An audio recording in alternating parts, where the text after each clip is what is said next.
Magandang araw po. Ako po si Hezekiah Miguel A. Kahayan ng Einstein AM. Ngayon po ay mag-uulat ako patungkol sa kahalagahan ng infrastruktura sa kabuhayan ng lungsod. Infrastruktura.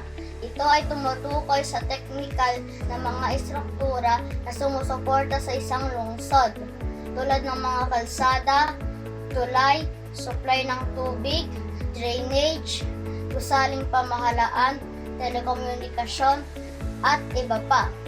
Kabilang dito ang mga pisikal na mga bahagi ng mga magkakaugnay na lugar upang maiangat ang kalidad ng pamumuhay ng mga mamamayan sa lungsod. Kahalagahan ng infrastruktura. Mahalaga ito sa paglago ng ekonomiya dahil ito ang batayan para sa mas matatag at pare-parehong pagpapalawak ng ekonomiya ng lungsod.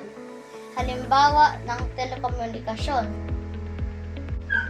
Ginagamit ito upang mapabilis ang pagpapadala ng mensahe sa ating mga kamag-anak at kakilala. Mabuting dulot ang infrastruktura sa kabuhayan at pag-unlad ng bansa ay ang konkretong epekto sa kabuhayan at pag-unlad ng isang lalawigan o rehiyon.